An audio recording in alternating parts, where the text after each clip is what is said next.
வாழ்வோம் வாழ்விப்போம். இது இறைவாக்கு. இறைவனிடமிருந்து தன்னடியார்களுக்கு வழங்க பெறும் அருளமுதம். ஒன்றாம் அருளமுதம். வாசம் வாக்கு ஒன்று. நான் உங்கள் மத்தியில் வாசம் செய்கிறேன். அன்பு கண்களை கொண்டு என்னை தரிசியுங்கள். ஆரவாரத்தை அப்புறப்படுத்தினால் மட்டுமே நீங்கள் அமைதியை ஸ்பரிசிக்க முடியும். வாழ்வோம் வாழ்விப்போம். இறைவனை தரிசித்த சித்தர்கள். மூன்றாவதாக தரிசித்தவர் கொங்கணவர். தோட்டத்தில் பூவரச மரத்தில் அம்மா இறைவனுக்கு ஊஞ்சல் கட்டி தந்தார். அதில் இருந்து ஆடும் அளவிற்கு கால் தரையில் படும் வண்ணமே அமைந்திருந்தது. இறைவனை உட்கார வைத்து ஆட்டி விட்டு நீயாக ஆடு என்று சொல்லி வீட்டிற்குள் சென்றார். இறைவன் கொஞ்ச நேரம் ஆடினார். அதன் பிறகு அம்மாவை வந்து ஆட்டி விடும்படி அழைத்தார். வேலை இருக்கிறது, நீயே ஆடு என்ற குரல்.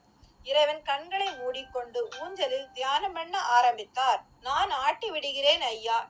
குரல் காதில் கேட்டது. ஊஞ்சல் ஆடியது. கொஞ்சம் கொஞ்சமாக ஊஞ்சல் வேகம் பிடித்தது. இறைவன் கால்களை தரையில் படாமல் நீட்டியபடியே இருக்க தானாக ஊஞ்சல் ஆடியது. இறைவன் கண்களை மூடியபடியே ரசித்து கழித்தார். யார் நீங்கள்? கொங்கணவர் சுவாமி.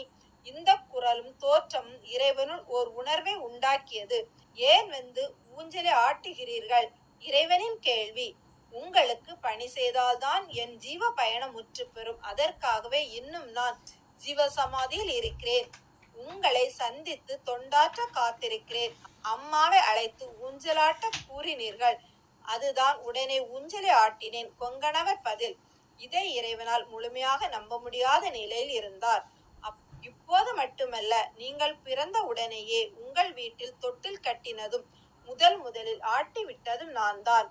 உங்கள் பாட்டி தொட்டிலில் போட்டுவிட்டு நகர நான் அந்த பணியை எடுத்துக்கொண்டேன். இரவில் அம்மா தொட்டிலை ஆட்டியபடியே உறங்கிக் கொண்டிருப்பார்கள். நான் பக்கத்தில் நின்று தொட்டில் ஆட்டம் நின்று விடாமல் ஆட்டுவேன்.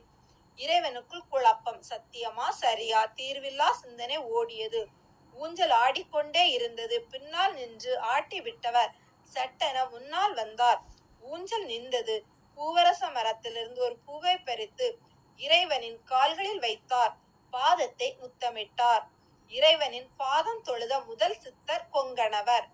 பூவரசம் பூ வைத்தது. இதன் ரகசியம் அப்போது இறைவனுக்கு புரியவில்லை. பிற்காலத்தில் புரிந்து கொண்டார். ஊஞ்சலில் ஆடாமல் கண்களை பொத்தி இந்த காட்சிகளோடு திளைத்திருக்கும் போது ஏன்பா ஊஞ்சல் ஆட்டுறதுக்கு இதிலேயும் உட்கார்ந்து கண்களை பொத்திட்டியா? சரி, நான் வந்து ஆட்டி விடுகிறேன் என்றபடி அம்மா ஊஞ்சலை ஆட்ட கண் திறந்தார் இறைவன். கொங்கணவரை காணோம். ஆனால் இறைவனின் கால் பெருவிரலுக்கும் அடுத்த விரலுக்கும் இடையில் பூவரசம்பூ குத்தி வைக்கப்பட்டிருந்ததை இறைவன் கண்டார்.